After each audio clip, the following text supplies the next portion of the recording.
Take to quarters.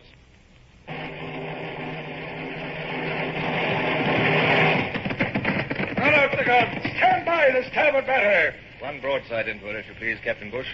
Pointers on target. Linstocks ready. Aye, sir. Ready. Fire!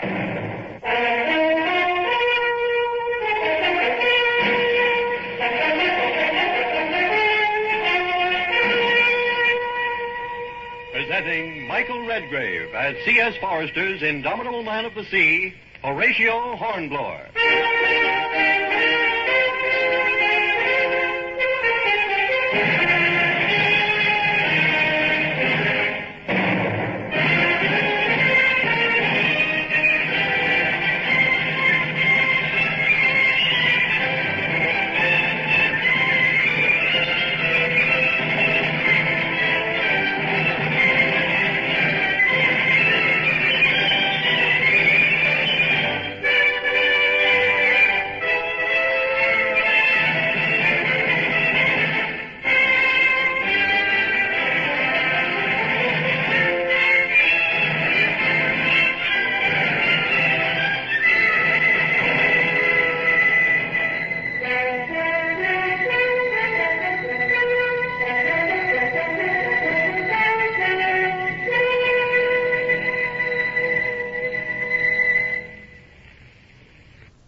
Even now, so long afterwards, it's difficult to see how I could have acted otherwise than as I did.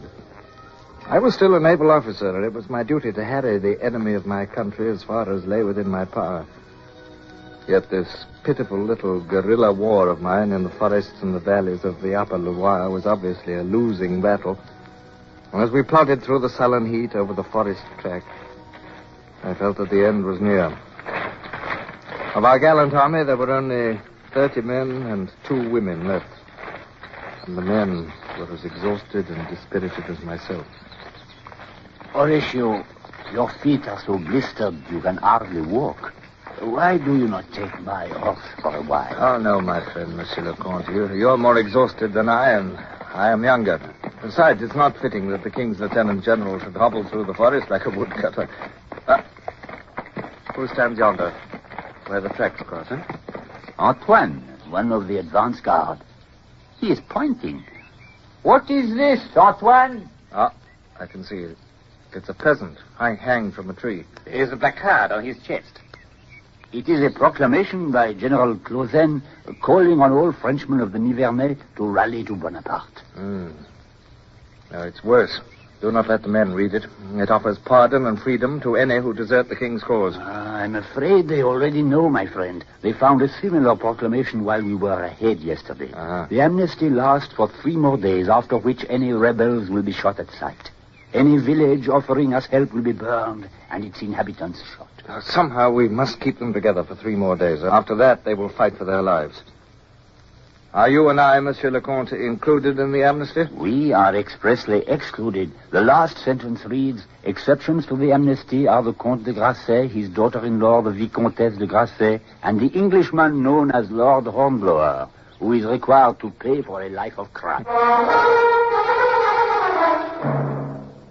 I forced my aching feet to quicken their stride to catch up Marie. She was a vastly different Marie from the happy young Vicomtesse who had laughed and loved with me at the Chateau de Grasset. She had sawn off her hair with a knife. She was wet with sweat and streaked with dirt. She carried a musket slung across her back. Yet, when she had insisted on joining us, she had claimed to be as good as any man, and she'd fulfilled that boast. She was still fresher and more determined than many of the men. The ford begins by those trees. It is a ledge under the surface. But I fear it is too deep already. I will take Pierre's horse and try it. Here, let me try, madame. Here, this is no task for a lady. Oh, I am a lady no longer. I am a soldier of the king. Help me into my saddle. My habit is in the way. Do as she says, Bran. Madame is fresher than me and a good rider. Good luck, Marie.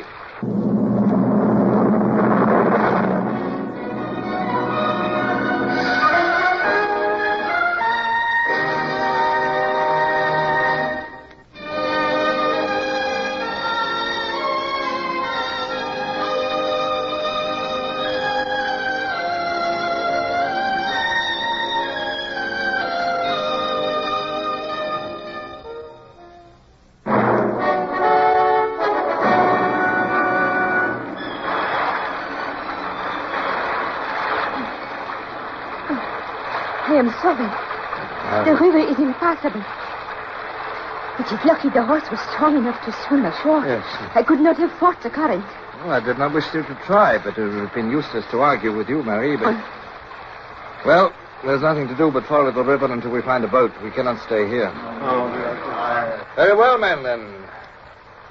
It's here we say goodbye. You are not leaving us, how you said? No, I'm not leaving you. You're leaving me. Your lives are safe. You've all read Clausen's proclamation. But Madame and the Count and I must go on, for go on we must.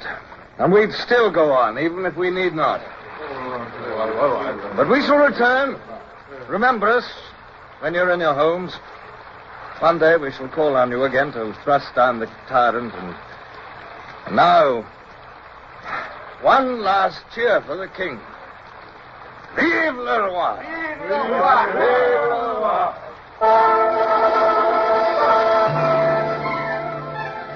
Though I tried to keep the parting on a sane level, I knew in my bones that we were going to die. My hardest task was to force Brown to leave his wife. It was the only way to save her, and in the end he bowed to the inevitable, with many oaths to return. But Marie could not stay. Her life was forfeit. She must come with us, even though death lay at the end of the ride. Marie, the Count is almost at the end of his tether. I must make plans. Think how to escape. What is the position?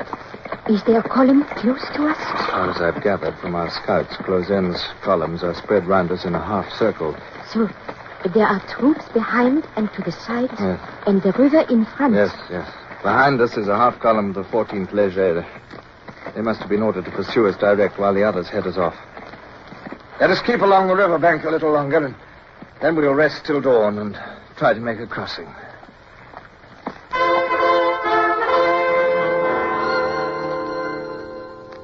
Later, we slept in fits and snatches until dawn. We lay on the wet ground in saturated clothing, and it seemed the most natural thing in the world that Marie and I should lie in each other's arms. It was warmer thus, in any case. The surge of love and tenderness which swept me had nothing to do with passion. War was behind us and death before us, and nothing could come between us in these moments. For half an hour before dawn, I slept tranquilly with my head on her shoulder. Perhaps that was the happiest half hour I've ever given poor Marie. Her love for me had brought her little happiness. But the respite was brief. With the first light, we were off again, on horses which seemed wearier than ever. Well, the rain stopped anyway, my lord. Oh, it looks like being hot when this mist clears off. Yes. Well, surely we must reach a farm soon where they'll have a boat. Then we can cross the river, steal some fresh horses, and shake off the pursuit. Quick. Halt. Left wheel. Now, behind those willows there. Behind those willows. Oh, what is it, Horatio? Look. Those outbuildings below the ridge. Is it a farm? Shall I go and spy out the land, my lord? Yes, I'll watch you for any signal. Aye, sir. We must lie low. If there's any troops around, they'll be quartered here, but I can't see any. Wait a minute, look. There's a young woman and an old man and... Look at that. It is a boat, lying by the water's edge. Look, Brown has attracted the girls' attention. They're talking. But he is waving to us. It is safe. Oh, come on. We must lose no time.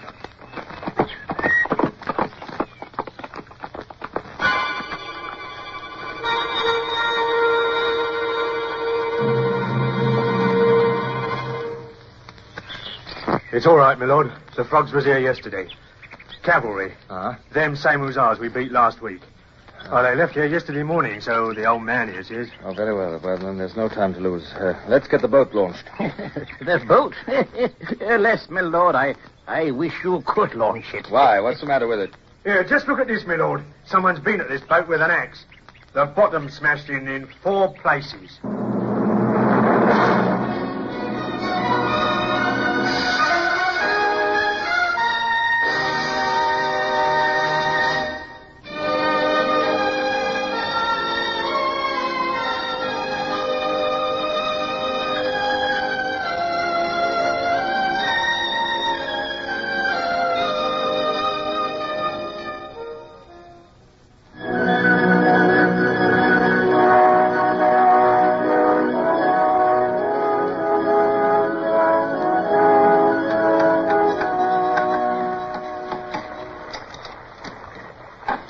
Lord.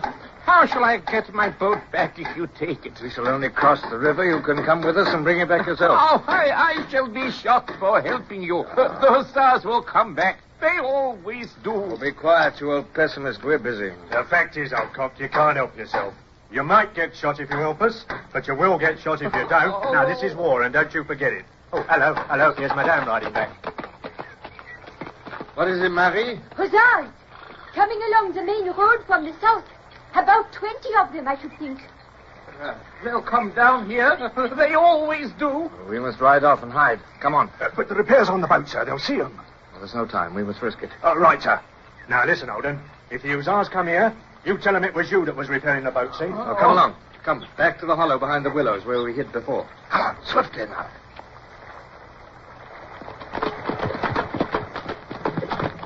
We must hide among the rocks and watch. This'll do. I'm afraid this is our last stand. Here they come. Well, we're only 3 men and a woman with pistols, but we must make every shot tell. We are 4 men. 4 determined men. Behind the rocks, all of you. Face in different directions so that they cannot flank us. Here they come. They're firing already, but they're only wasting powder at this range. Marie, save your shots for... Oh, God, Marie. Marie, what is it? But even as I spoke, I saw Marie fall over from the impact of the bullet which had struck her and caused her to fire involuntarily. I saw the puzzled look on her face change to agony. And then I was at her side. She had been struck on the thigh. I felt for my penknife to rip off the clothes. But at that moment, a shattering blow on my shoulder flung me to the ground. In my anxiety for Marie, I'd heard nothing of the hussars' charge or the shots of Brown and the Count. Sick and dazed, I struggled to my feet, ignoring the carbine butt above my head. All that mattered was Marie. I tore open my knife. But Marie was limp and lifeless at my feet. She is dead. A pity. It is over, my friend. We are disarmed and captured.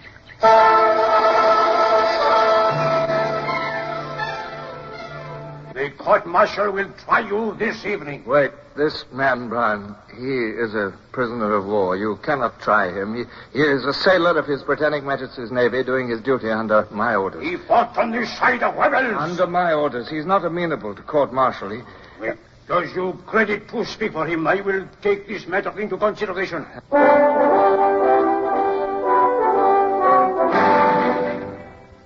dungeon. Damp, cold, more pain. And then blessed sleep. When I woke, my head was clearer. And I amazed the captain by demanding a bath and a shave. If I was to be sentenced to death, I intended to appear as a British officer and not as a tramp. When I was clean and shaved, they brought me food and wine. The Emperor won 2 great victories last week. Your Wellington has met his destiny at last. General Ney beat him at a place called Lake Quatre Bras, and on the same day, the Emperor destroyed Blucher and his Prussians at Ligny. Indeed? And how did this news reach you? By official bulletin. Oh, my felicitations, monsieur. But is there not a saying in your army about lying like a bulletin? Enough. The court is waiting. Now, come. They have already tried the Comte de Grasset.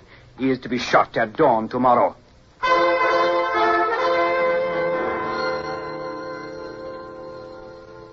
The prisoner has already admitted his identity.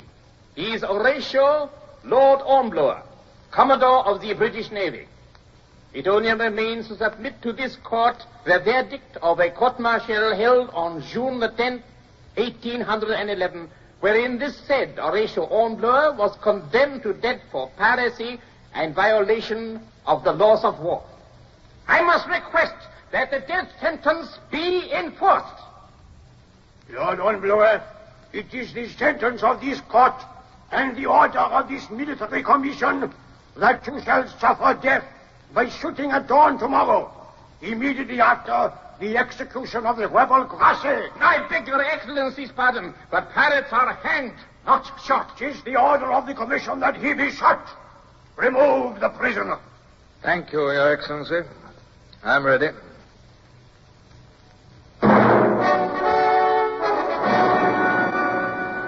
My cell was dark. It sank upon my mattress. There it was. I was to be shot. This was the last round of the struggle I had waged against Bonaparte for 20 years. There was no arguing with bullets. Our pitiful little rebellion, our army scattered, the Count condemned to death. Marie dead. Oh, Marie. My little Marie.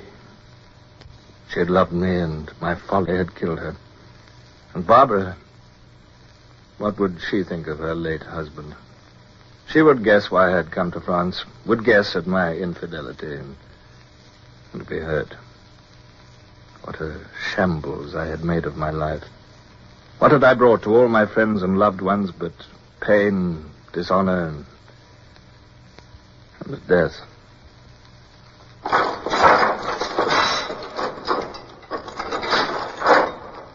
What is it, huh? What, is it dawn already? It is, Monsieur le Capitaine. Good morning, Lord Hornblower. Good morning. You need not force yourself to smile, sir. I do not need your sympathy. Your words are truer than you know, sir. You do not need sympathy, indeed. It is not death. What do you mean? Is this some new form of torment? No, sir. There is news from Belgium. It says that the Emperor has been defeated in a great battle. Defeated? But what about the defeat of Wellington and Blucher that you told me of? It seems we were misinformed. Now we hear that the Emperor has been defeated in a great battle at a place called Waterloo. It is said that Wellington and Blucher are already over the frontier and marching on Paris. Good God. And Bonaparte, where is he? He is in Paris already. The Senate are demanding that he abdicate again.